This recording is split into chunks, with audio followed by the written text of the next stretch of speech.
diskusinya, menjawabnya. Ya sudah, berarti beliau tidak mau menjawab pertanyaan Mas Akmal. Saya bilang gitu.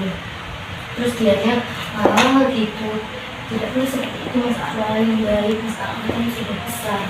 Saya bilang gitu. Terus dia mau diam dan mau menunggu giliran lagi.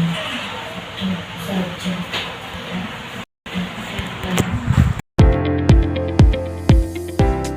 Tentang PM ku dapat dari pelatihan, kini ingin ku bagikan kepada semua teman-teman.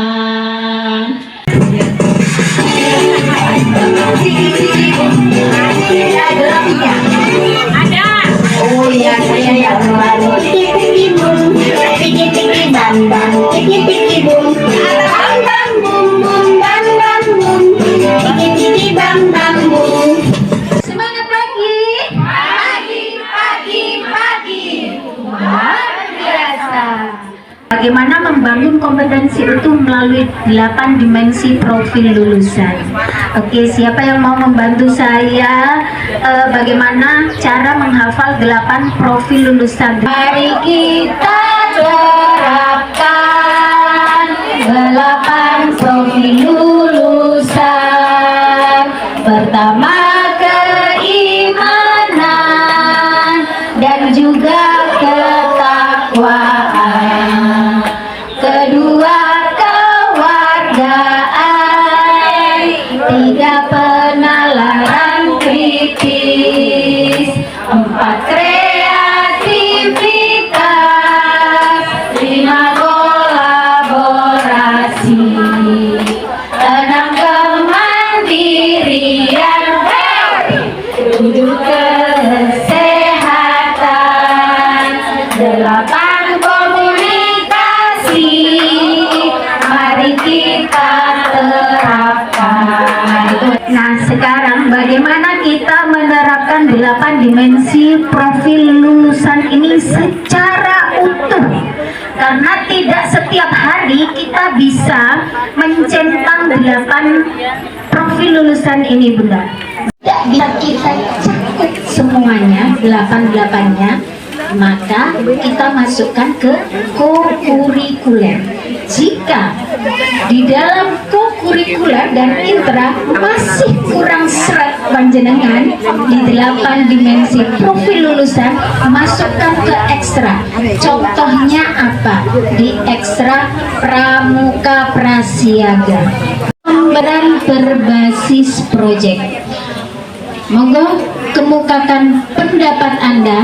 Tidak ada yang salah, tidak ada yang tidak betul, namun hanya kurang tepat. Monggo, siapa yang mau mengemukakan pendapatnya? Yang pertama, mana ya yang pembelajaran berbasis proyek? Murid meluncurkan roket botol di akhir pembelajaran. Kolaborasi antara mata pelajaran fisika dan matematika untuk menerapkan apa yang telah dipelajari di kelas. Itu satu ya. Apakah ini termasuk pembelajaran berbasis proyek? Oke. Yang kedua, murid mencari tahu isu kerusakan lingkungan dan mencari tahu penyebabnya.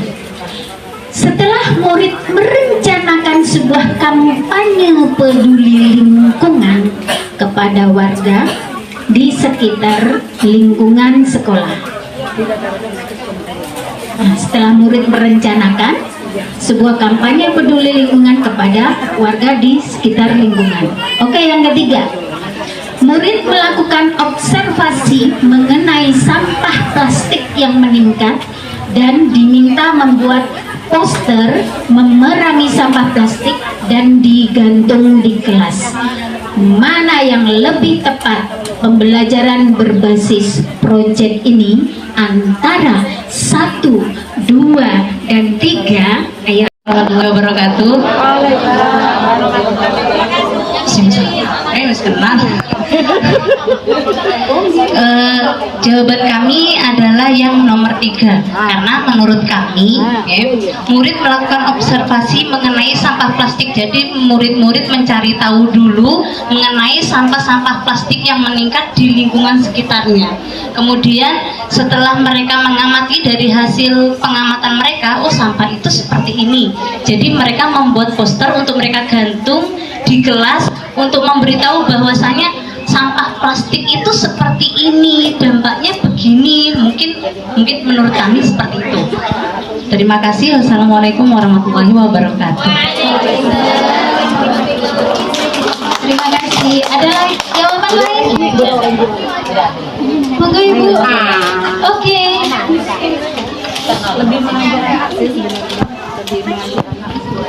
Assalamualaikum warahmatullahi wabarakatuh.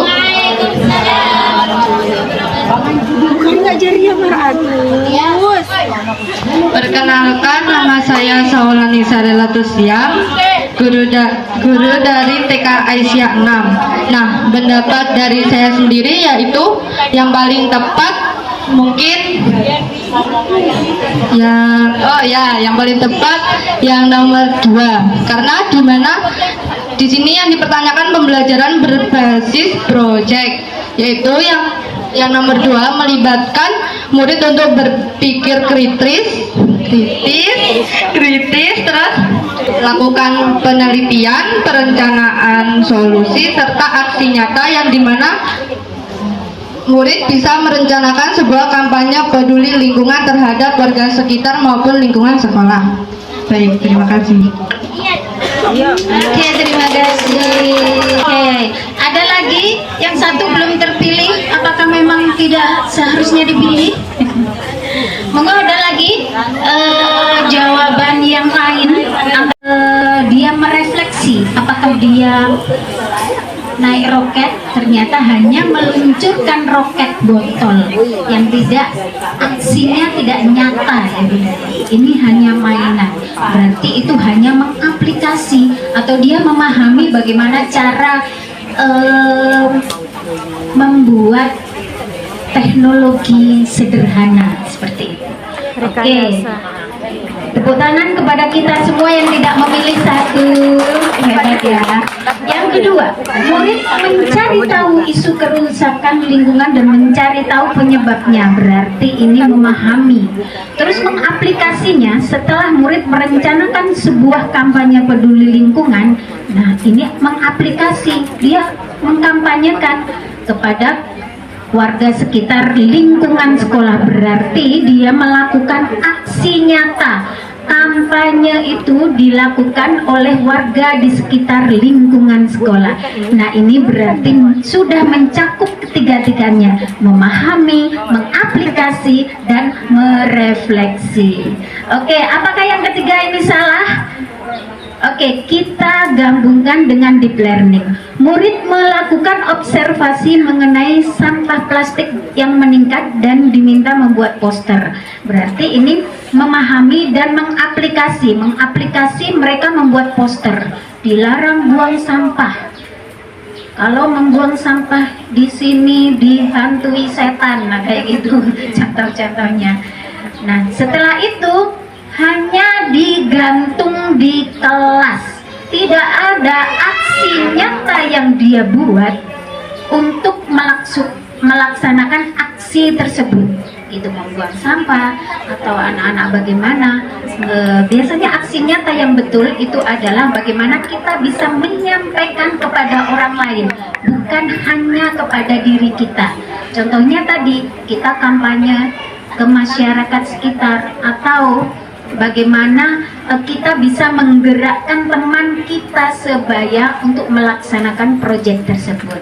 Oke, itulah sejatinya adalah project based learning.